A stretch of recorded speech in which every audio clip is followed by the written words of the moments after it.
नमः सिद्धेभ्यो नमः सिद्धेभ्यः। देवादेव श्री महावीर भगवान की जय। आचार्य विद्यासागर जी महाराज की जय। पूर्व दिशा में खड़े होकर के कायश्चर्य करिएगा। सामयिक विधि प्रारंभ हो रही है।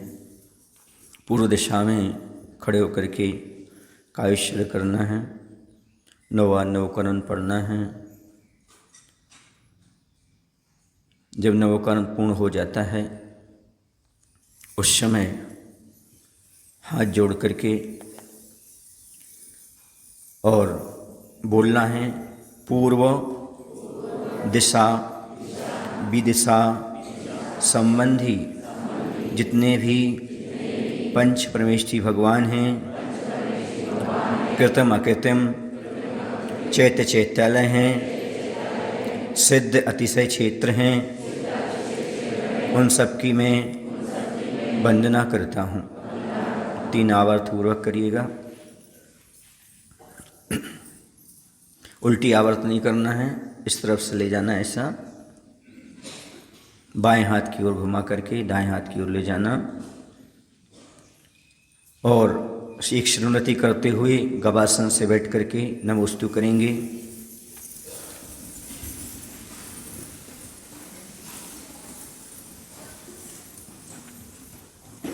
नमोस्तु करने के उपरांत खड़े होकर के दक्षिण दिशा में मुख करके कायोत्सर्ग करना है। नवकरण नमोकरण पढ़ते हुए चेहरा सौम्य होना चाहिए, गर्दन झुकी हुई नहीं होना चाहिए, हाथ बिल्कुल नीचे लटके हुए होना चाहिए। और कायश्चर्य का अर्थ है अपने शरीर से ममत्व हटाना। बिल्कुल हिलना डुलना नहीं उस समय, मात्र पंच परमेष्ठी का ध्यान चलना चाहिए। कायश्चर्य पूर्ण होने के बाद हाथ जोड़ लीजिएगा। दक्षिण दिशा विदिशा संबंधी जितने भी पंच परमेष्ठी भगवान हैं, कृतम अकृतम चैत्य चैत्यालय हैं, सिद्ध क्षेत्र अतिशय क्षेत्र हैं, उन सबकी मैं वंदना करता हूँ। 3 आवर्त पूर्वक एक श्रीनति। अब यहाँ पर बैठकर नमस्कार नहीं करना है, पश्चिम दिशा में कायोत्सर्ग करना है।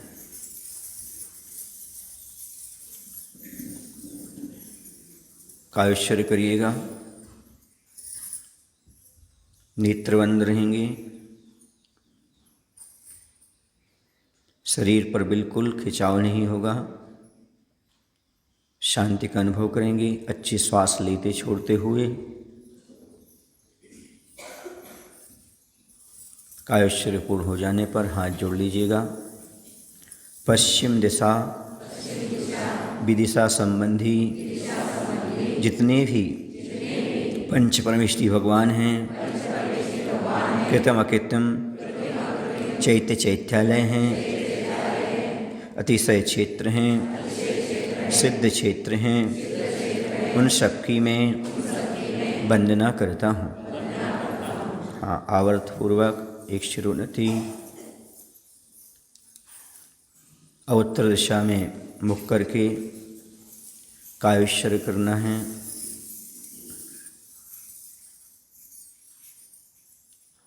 ये दिग्वंदना कहलाती है। सभी दिशा विदिशा में हमने जितने भी भगवान हैं, चित्त चित्र आदि हैं, उनको नमस्कार किया है। कायोत्सर्ग पूर्ण हो जाए, हाथ जोड़ करके उत्तर दिशा विदिशा संबंधी जितने भी पंच परमेष्ठी भगवान हैं, कृतम अकृतम चैत्य चैत्यालय हैं, सिद्ध अतिशय क्षेत्र हैं, उन सबकी मैं मन वचन कायपूर्वक वंदना करता हूँ। नमोस्तु भगवान। हाँ, उत्तर दिशा में बैठ कर के गवासन से पंचांग नमस्कार करना है।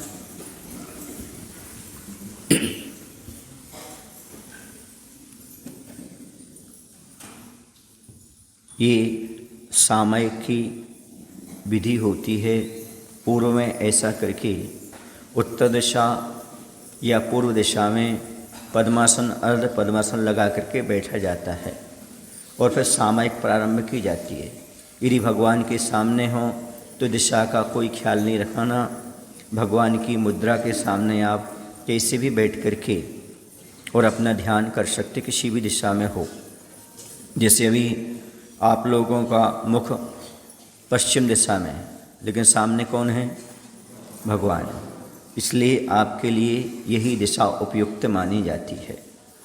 अब आपके लिए ध्यान करना है तो हाथ पर हाथ रख करके बैठ जाइएगा, नेत्र बंद कर लीजिएगा।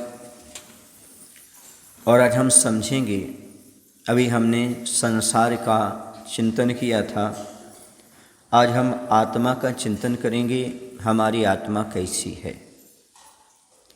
आत्मा को देखने के लिए चश्मा की जरूरत नहीं पड़ती है और नेत्र खोलने की भी जरूरत नहीं पड़ती है। आत्मा स्वसंवेद्य है, हम स्वयं उसका संवेदन कर सकते हैं।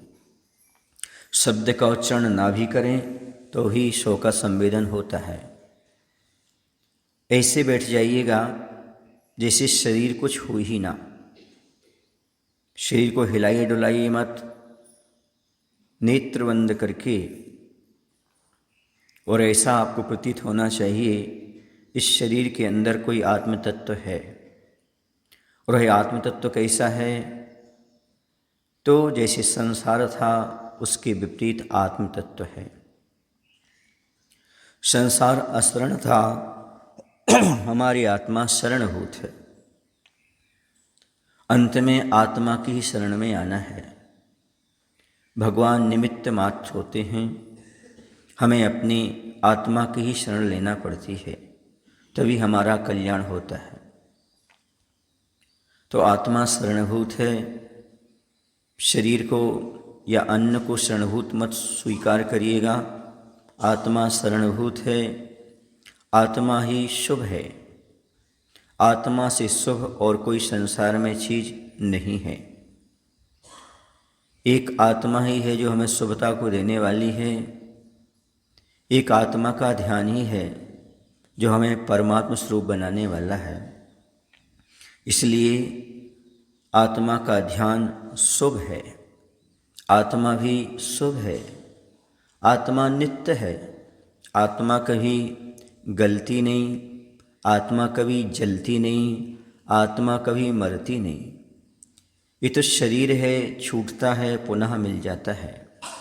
हमारी आत्मा ये सब गलन पूर्णन की क्रिया से रहित है।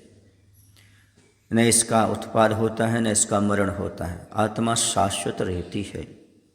आत्मा पहले भी थी, अभी भी है, आगे भी रहेगी। इस आत्मा के अस्तित्व को स्वीकार करो, ध्यान का विषय बनाओ।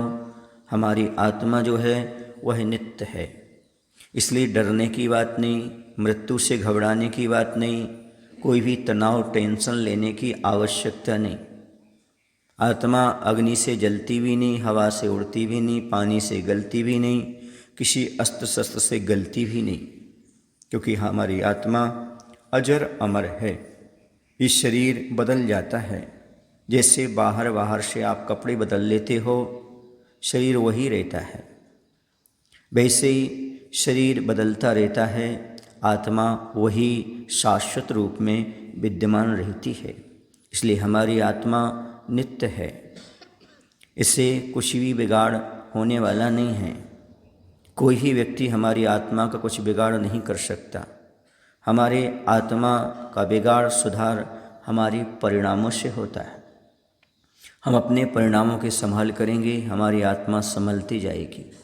इसलिए हमें अपने परिणामों की संभाल करना है, बाहर पर्याय की ओर दृष्टि नहीं रखना है। हमारी आत्मा सुख रूप है।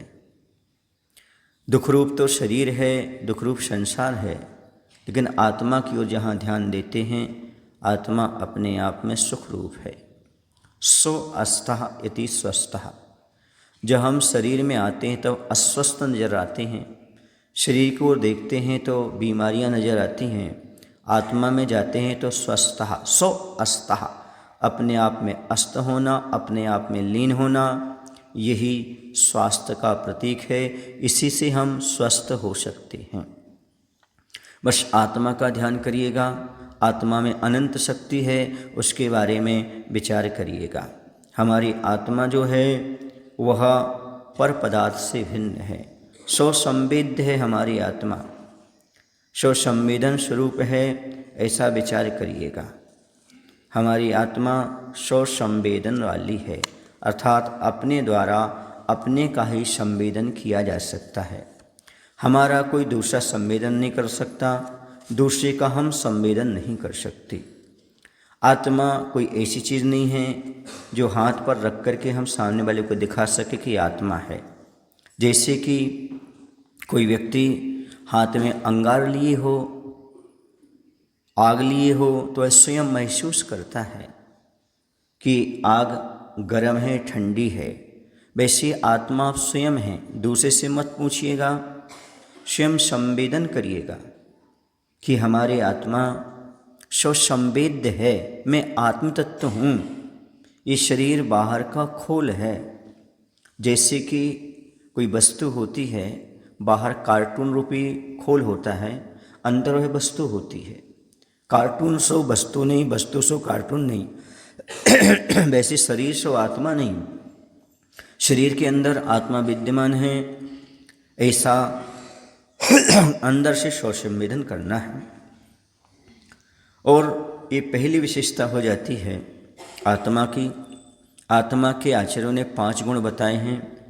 स्वसंवेदन सुव्यक्तस्तनुमात्रो नृत्यः, अत्यंत शौखवान आत्मा लोकालोक विलोकिना। पहला लक्षण है आत्मा का स्वसंवेद्य। दूसरा है तनुमात्रो, शरीर के प्रमाण यह आत्मा हो जाती है। यदि आत्मा यह चींटी के शरीर में जन्म लेती है तो उसके आकार की हो जाती है।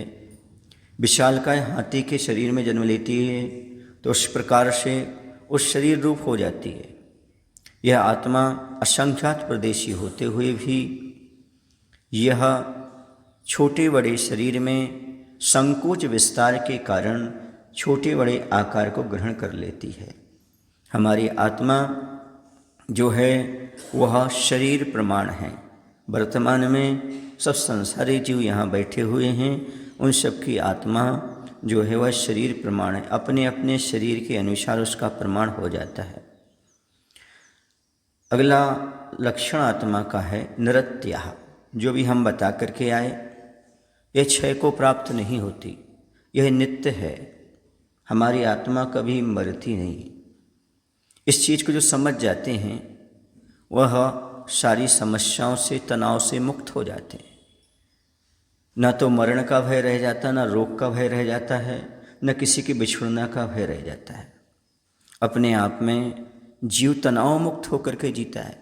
यदि ये विश्वास हो जाए कि हमारी आत्मा तो अजर अमर है, हम कभी मरने वाले नहीं हैं, यह भान नहीं हो पाता, इसलिए दुखी होता है, दीनहीन बना हुआ है।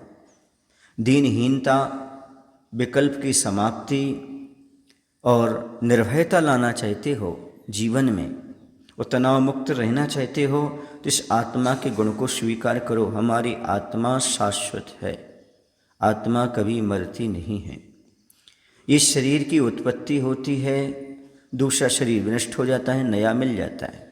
जैसे मैंने बताया, कपड़े की भांति चेंजिंग चलती रहती है। ऐसा अंदर से यदि आप ध्यान का विषय बनाएंगे तो आत्मा की अनंत शक्ति का भान होगा। चौथा लक्षण है हमारी आत्मा का अत्यंत शौखवान। हमारी आत्मा अत्यंत सुखमय है, यह अनंत सुख को प्राप्त कर सकती है। अनंत सुख की शक्ति इसके अंदर विद्यमान है, लेकिन अभी वह सब कर्मों के पटल के कारण ढका हुआ है। हमारी आत्मा अनंत शक्तिवान है, ये पहचानो। आज तक जितनी भी आत्माएं परमात्माएं बनी हैं, उन सब ने अपनी आत्मा की शक्ति को पहचाना है, और आत्मा की शक्ति को पहचान करके वह अपने में पराक्रम पैदा करके संयम तप आदि को स्वीकार करके परमात्मा स्वरूप हो गए, क्योंकि उन्हें मालूम था कि हमारी आत्मा अत्यंत सुखवान है, हमारे पास अनंत सुख को प्राप्त करने की क्षमता विद्यमान है। आप भी अंदर ही विचार करिएगा, हमारी आत्मा अत्यंत सुखवान है। दुख कर्म जनित है, कर्म बाह्य हैं। इन कर्मों का आत्मा के स्वभाव से कोई संबंध नहीं है। आत्मा के होते हुए भी ये आत्मा के विभाव परिणाम हैं। इन कर्म के उदय में सुख दुख मानना हमारी अज्ञान की परिणति है।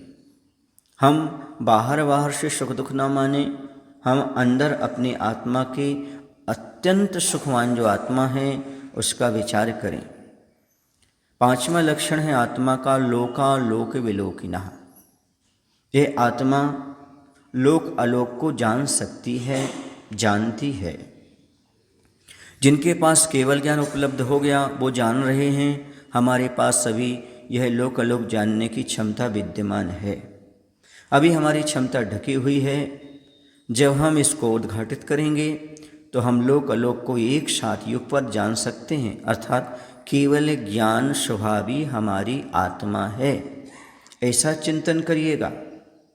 अभी ज्ञानावरण आदि कर्म के माध्यम से वह ढका हुआ है, वह शक्ति हमारी ढकी हुई है, लेकिन हम पुरुषार्थ पूर्वक इसको जगा सकते हैं और बहुत बहुत बहुत पुरुषार्थ करके हम ऐसे लोकालोक को देखने की क्षमता पैदा कर सकते हैं।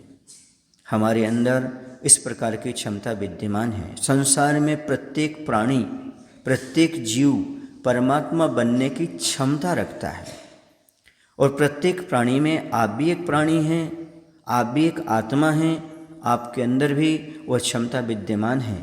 आप भी परमात्मा बन सकते हैं। जैन दर्शन में ये विशेषता बताई है कि प्रत्येक जीव समान है, प्रत्येक जीव में आत्मा से परमात्मा बनने की क्षमता विद्यमान है।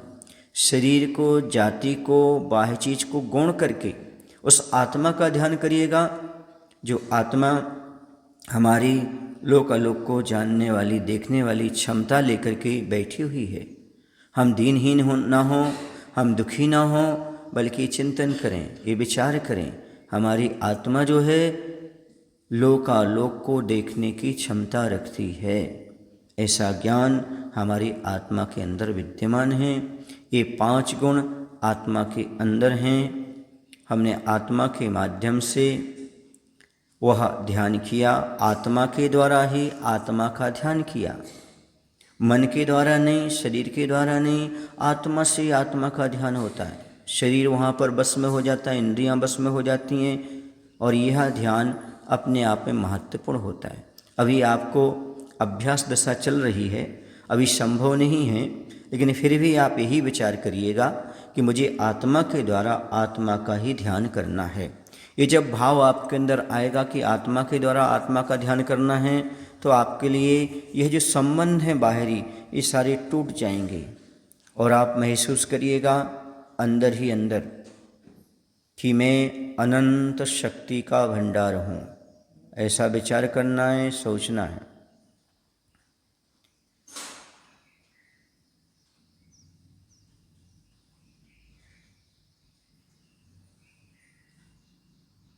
अब आप उसे अभिव्यक्ति भी कर सकते हैं, मैं अनंत शक्ति का भंडार हूँ।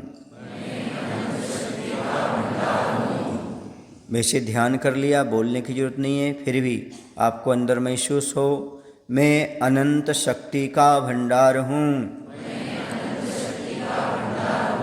मैं ऊर्जावान हूँ। मैं अजर अमर आत्मा हूँ। मेरा स्वभाव सभी पदार्थों से पृथक है। शरीर सो आत्मा नहीं हूँ। आत्मा तो कभी मरती नहीं।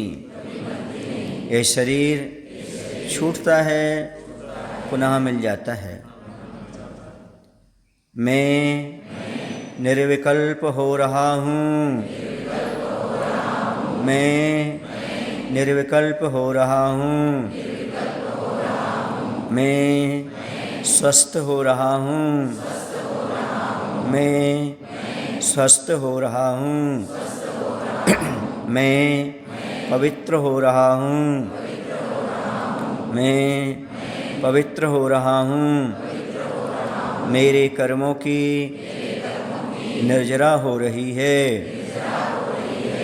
मेरे कर्मों की निर्जरा हो रही है। हाँ, अब ओम का ध्यान कर सकते हैं। जब आत्मा का ध्यान हो जाए, समय आपके पास पर्याप्त है, तो ओम का भी ध्यान कर सकते हैं। ओम।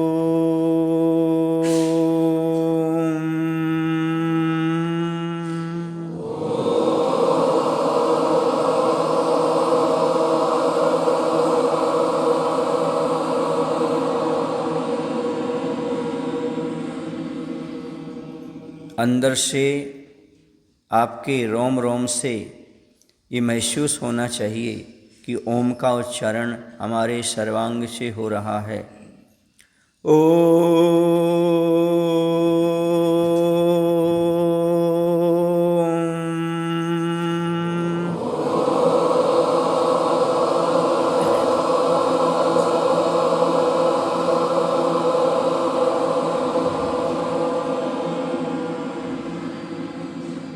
ये ओंकार की ध्वनि आपको निर्विकल्प करेगी। आपका मन विकारों से रहित होगा। आपका मस्तिष्क एकदम काम करने लगेगा। अच्छे से ओंकार की ध्वनि करिएगा। ये पंच परमेश्वरी स्वरूप है।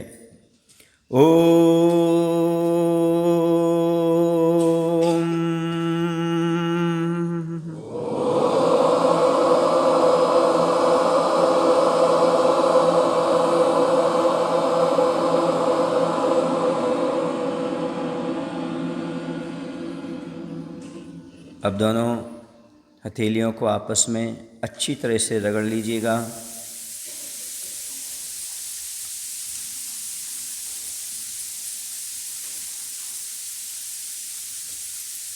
दोनों नेत्रों पर रख लीजिएगा। अंदर ही अंदर नेत्रों को खोल लीजिएगा। पूरे शरीर को स्पर्श कर लीजिएगा। यह प्रक्रिया हो जाने के बाद जो हमने पूर्व में आपको प्रक्रिया बताई थी, पूर्व दिशा में खड़े हो जाइएगा। पूर्व दिशा में पुनः आवर्त शिरोन्नति कायेश्वर के साथ, और वही दोहराना है। पश्चिम दिशा में भी वही, दक्षिण दिशा में भी वही, उत्तर दिशा में ही। सावधानी ये रखना है, पूर्व दिशा में और उत्तर दिशा में गवासन से बैठ करके नमस्कार करना है। बाकी दो दिशाओं में खड़े होकर के 3 आवर्त एक शिरोन्नति करना है। आपकी सामयिक विधि पूर्ण हो जाएगी।